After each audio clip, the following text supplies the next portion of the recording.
Hello friends, नमस्कार। कैसे हो आप सभी? आप सभी अच्छे होंगे, ये उम्मीद करते हैं हम।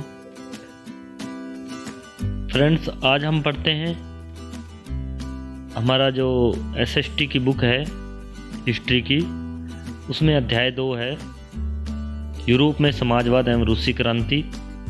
उसमें हमने इस अध्याय में 3 वीडियो में पढ़ लिया था। आज चौथी वीडियो है इसकी। ये चैप्टर बहुत लंबा है, इसलिए इसकी 4 वीडियो बनाई गई हैं। तो आज हम पढ़ते हैं इसमें जो हमारा टॉपिक है 4, अक्टूबर के बाद क्या बदला। बोल्शेविक निजी संपत्ति की व्यवस्था के पूरी तरह खिलाफ थे। जो बोल्शेविक निजी संपत्ति की व्यवस्था थी उसके पूरी तरह से खिलाफ थे। ज़्यादातर उद्योगों और बैंकों का नवंबर 1917 में ही राष्ट्रीयकरण किया जा चुका था। उनका स्वामित्व और प्रबंधन सरकार के नियंत्रण में आ चुका था। जमीन को सामाजिक संपत्ति घोषित कर दिया गया। किसानों को सामंतों की जमीनों पर कब्जा करने की खुली छूट दे दी गई।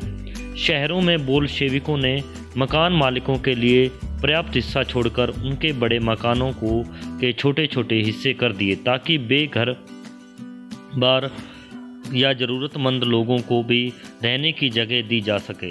उन्होंने अभिजात्य वर्ग द्वारा पुरानी पदवियों के इस्तेमाल पर रोक लगा दी। परिवर्तन को स्पष्ट रूप से समान लाने के लिए सेना और सरकारी अफसरों की वर्दियां बदल दी गई।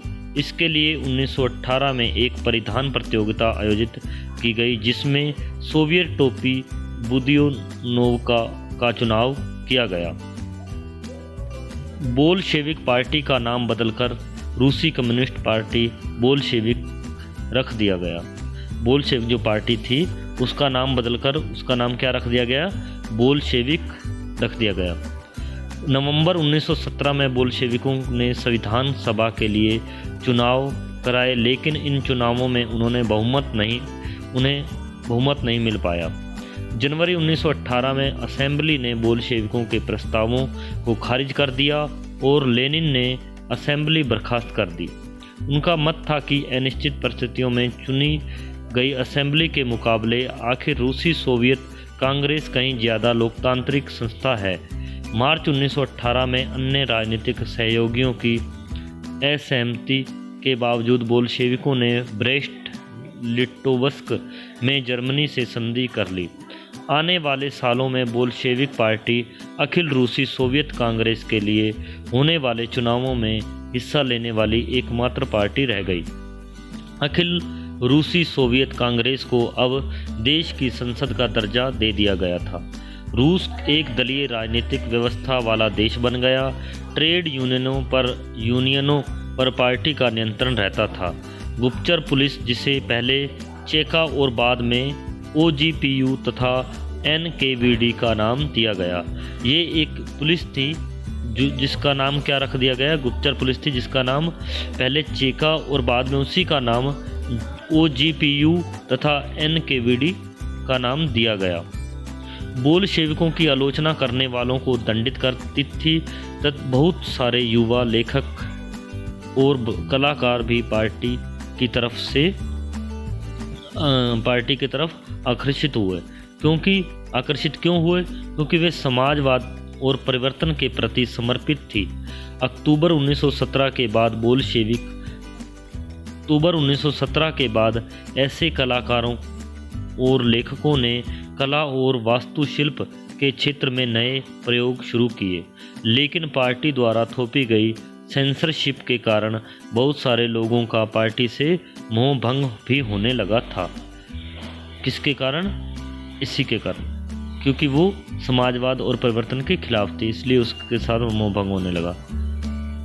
मॉस्को में मई दिवस का प्रदर्शन हो रहा है, ये आप इस चित्र के माध्यम से देख सकते हो। ये इसमें शहर है मॉस्को में एक प्रदर्शन किया जा रहा है। मई दिवस का प्रदर्शन 1918 का है इसमें। इसके बाद आगे चलते हैं हम 4.1 गृह युद्ध। अब ये गृह युद्ध क्या था इसके बारे में देखते हैं। जब बोल्शेविकों ने जमीन के पुनर्वितरण का आदेश दिया तो रूसी सेना टूटने लगी।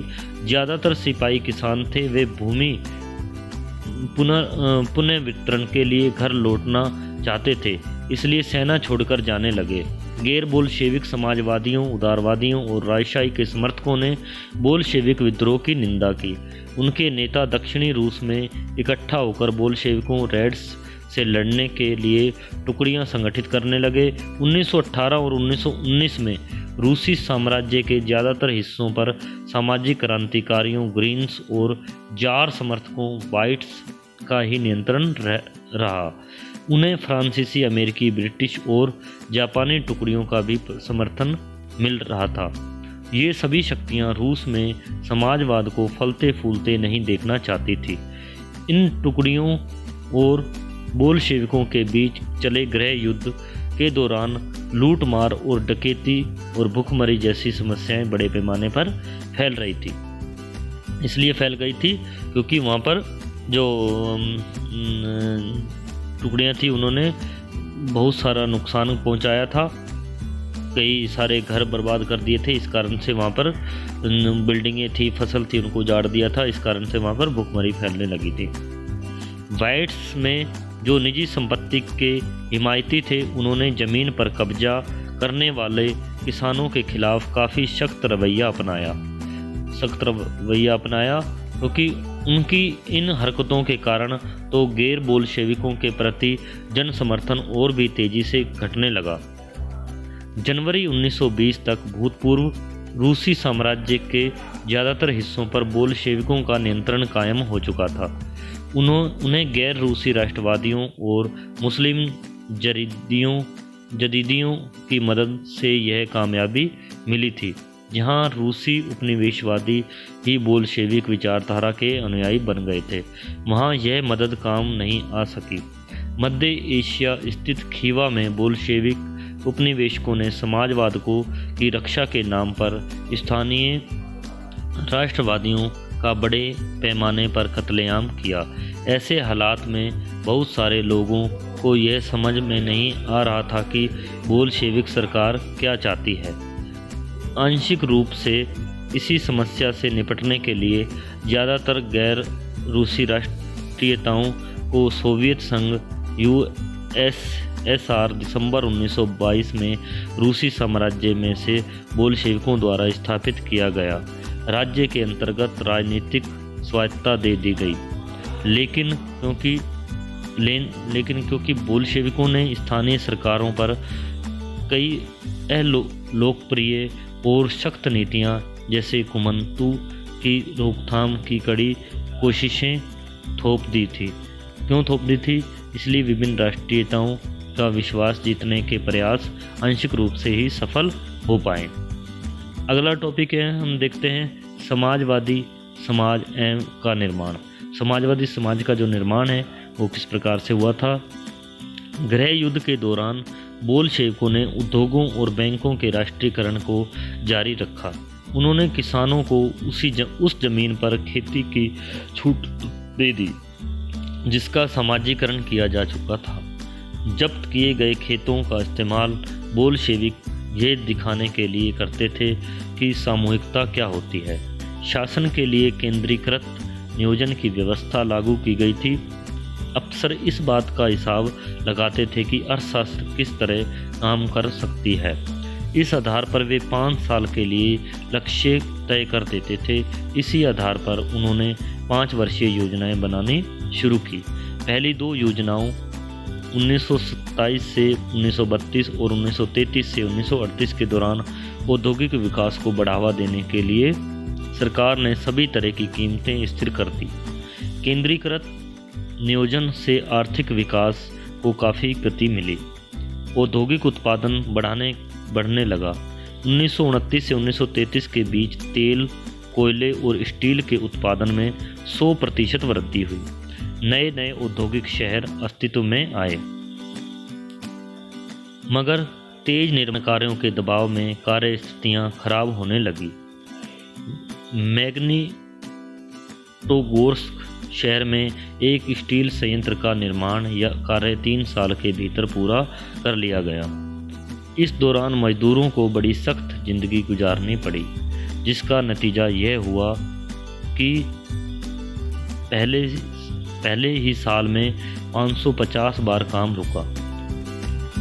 देखिए, रिहायशी क्वार्टरों में जाड़ों सर्दियों में शौचालय जाने के लिए 40 डिग्री कम तापमान पर लोग चौथी मंजिल से उतरकर सड़क के पार दौड़कर जाते थे। एक विस्तारित शिक्षा व्यवस्था विकसित की गई और फैक्ट्री कामगारों एवं किसानों को विश्वविद्यालयों में दाखिला दिलाने के लिए खास इंतजाम किए गए।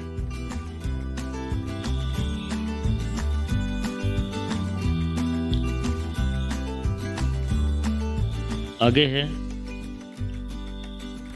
महिला कामगारों के बच्चों के लिए फैक्ट्रियों में बालवाड़ियां खोल दी गई और सस्ती स्वास्थ्य सेवा उपलब्ध कराई गई। मजदूरों के लिए आदर्श रिहायशी मकान बनाए गए, लेकिन इन सारी कोशिशों के नतीजे सभी जगह एक जैसे नहीं रहे, क्योंकि सरकारी संसाधन सीमित थे। आगे हम पढ़ेंगे स्टालिनवाद और सामूहिकीकरण। जो स्टालिनवाद और सामूहिकीकरण वो किस प्रकार से था? नियोजित जो अर्थव्यवस्था का शुरुआती दौर खेती के सामूहिकीकरण से पैदा हुई, तबाही से जुड़ा हुआ था। जो सामूहिकीकरण जो था, नियोजित अर्थव्यवस्था का शुरुआती जो था वो खेती के सामूहिकीकरण से पैदा हुई थी और तबाही से जुड़ा हुआ था।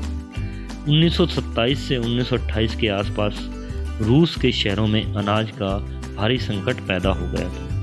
क्यों हुआ? सरकार ने अनाज की कीमत तय कर दी थी, उससे ज़्यादा कीमत पर कोई अनाज नहीं बेच सकता था। लेकिन किसान उस कीमत पर सरकार को अनाज बेचने के लिए तैयार नहीं थे, क्योंकि वो सस्ती थी, कम कीमत थी। लेकिन लेनिन के बाद पार्टी की कमान संभाल रहे स्टालिन ने स्थिति से निपटने के लिए बड़े कदम उठाए। उन्हें लगता था कि अमीर किसान और व्यापारी कीमत बढ़ने की उम्मीद में अनाज नहीं बेच रहे हैं। स्थिति पर काबू पाने के लिए सट्टेबाजी पर अंकुश लगाना और व्यापारियों के पास जमा अनाज को जब्त करना जरूरी था। 1928 में पार्टी के सदस्यों ने अनाज उत्पादक इलाकों का दौरा किया। उन्होंने किसानों से जबरन अनाज खरीदा और कुलकों के ठिकानों पर छापे मारे। रूस में संपन्न किसानों को कुल्क कहा जाता था। जब इसके बाद भी अनाज की कमी बनी रही तो खेतों के सामूहिकीकरण का फैसला लिया गया। इस फैसले के पक्ष में एक तर्क यह दिया गया कि अनाज की कमी इसलिए है क्योंकि खेत बहुत छोटे छोटे हैं। 1917 के बाद जमीन किसानों को सौंप दी गई। फलस्वरूप ज़्यादातर किसानों के पास छोटे खेत थे जिनका आधुनिकीकरण नहीं किया जा सकता था। आधुनिक खेत विकसित करने और उन पर मशीनों की सहायता से औद्योगिक खेती करने के लिए कुल्कों का सफाया करना, किसानों की ज़मीन छीनना और राज्य नियंत्रण यानी सरकारी नियंत्रण वाले विशालकाय खेत बनाना जरूरी माना गया। इसी के बाद स्टालिन का सामूहिकीकरण कार्यक्रम शुरू हुआ। 1929 से पार्टी ने सभी किसानों को सामूहिक खेतों कोल खोज में काम करने का आदेश जारी कर दिया। ज़्यादातर जमीन और साजो सामान सामूहिक खेतों के स्वामित्व में सौंप दिए गए। सभी किसान सामूहिक खेतों पर काम करते थे और कोल खोज के मुनाफे को सभी किसानों के बीच बांट दिया जाता था। इस फैसले से गुस्साए किसानों ने सरकार का विरोध किया और वे अपने जानवरों को ख़त्म करने लगे। 1929 से 1931 के बीच मवेशियों की संख्या में 1/3 कमी आ गई। सामूहिकीकरण का विरोध करने वालों को सख्त सजा दी जाती थी। बहुत सारे लोगों को निर्वासन या देश निकाला दे दिया जाता था। सामूहिकीकरण का विरोध करने वाले किसानों का कहना था कि वे ना तो अमीर और ना ही समाजवाद के विरोधी हैं, वे बस क्या हैं, विभिन्न कारणों से सामूहिक खेतों पर काम नहीं करना चाहते थे। स्टालिन सरकार ने सीमित स्तर था जो उस पर क्या किया, सीमित स्तर पर स्वतंत्र किसानों की व्यवस्था भी जारी रहने दी, लेकिन ऐसे किसानों को कोई खास मदद नहीं दी जाती थी। सामूहिकीकरण के बावजूद उत्पादन में नाटकीय वृद्धि नहीं हुई, बल्कि 1930 से 33 की खराब फसल के बाद सोवियत इतिहास का सबसे बड़ा अकाल पड़ा, जिसमें 40 लाख से ज़्यादा लोग मारे गए। बहुत बड़ा अकाल था जिसमें क्या थे, 40,000 लोग मारे गए 1930 और 33 के बीच में। पार्टी में भी बहुत सारे लोग नियोजित अर्थव्यवस्था के अंतर्गत औद्योगिक उत्पादन में पैदा हो रहे भ्रम और सामूहिकीकरण के परिणामों की आलोचना करने लगे थे। स्टालिन और उनके सहयोगियों ने ऐसे आलोचकों पर समाजवाद के खिलाफ साजिश रचने का आरोप लगाया। देश भर में बहुत सारे लोगों पर इसी तरह के आरोप लगाए गए और 1939 तक आते आते 20 लाख से ज़्यादा लोगों को या तो जेलों में या श्रम शिविरों में भेज दिया गया था। ज़्यादातर लोगों ने ऐसा कोई अपराध नहीं किया था, लेकिन उनकी सुनने वाला कोई नहीं था। बहुत सारे लोगों को यातनाएं दे देकर उनसे इस आशय के बयान लिखवा लिए गए कि उन्होंने समाजवाद के विरुद्ध साजिश में हिस्सा लिया है और इसी आधार पर उन्हें मार दिया गया। इनमें कई प्रतिभावान पेशेवर लोग भी थे। अगला पॉइंट है हमारा 5वां, क्या है, रूसी क्रांति और सोवियत संघ का वैश्विक प्रभाव। रूसी क्रांति और सोवियत संघ का वैश्विक प्रभाव। बोल्शेविकों ने ये किस प्रकार से प्रभाव पड़ा था रूसी क्रांति का और सोवियत संघ का। बोल्शेविकों ने जिस तरह सत्ता पर कब्जा किया था और जिस तरह उन्होंने शासन चलाया, उसके बारे में यूरोप का समाजवादी पार्टियां बहुत सहमत नहीं थी, लेकिन मेहनतकशों के राज्य की स्थापना की संभावना ने दुनिया भर के लोगों में एक नई उम्मीद जगा दी थी। बहुत सारे देशों में कम्युनिस्ट पार्टियों का गठन किया गया, जैसे इंग्लैंड में communist party of great Britain की स्थापना की गई। बोल्शेविकों ने उपनिवेशों की जनता को भी उनके रास्ते का अनुसरण करने के लिए प्रोत्साहित किया था। सोवियत संघ के अलावा बहुत सारे देशों के प्रतिनिधियों ने conference of the peoples of the east 1920 और बोल्शेविकों द्वारा बनाए गए कॉमिंटर्न बोल्शेविक समर्थन समाजवादी पार्टियों का अंतर्राष्ट्रीय महासंघ में हिस्सा लिया था। कुछ विदेशियों को सोवियत संघ की communist university of the workers of the year east में शिक्षा दी गई। जब दूसरा विश्व युद्ध शुरू हुआ तब सोवियत संघ की वजह से समाजवाद को एक वैश्विक पहचान और हैसियत मिल चुकी थी, लेकिन 50 के दशक तक देश के भीतर भी लोग यह समझने लगे थे कि सोवियत संघ की शासन शैली रूसी क्रांति के आदर्शों के अनुरूप नहीं है।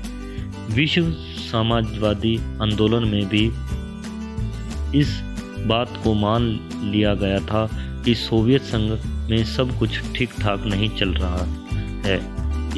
एक पिछड़ा हुआ देश महाशक्ति बन चुका था, उसके उद्योग और खेती विकसित हो चुके थे और गरीबों को भोजन मिल रहा था, लेकिन वहाँ के नागरिकों को कई तरह की आवश्यकता स्वतंत्रता नहीं दी जाती थी और विकास परियोजनाओं को दमनकारी नीतियों के बल पर लागू किया गया था। 20वीं सदी के अंत तक एक समाजवादी देश के रूप में अंतर्राष्ट्रीय स्तर पर सोवियत संघ की प्रतिष्ठा काफ़ी कम रह गई थी।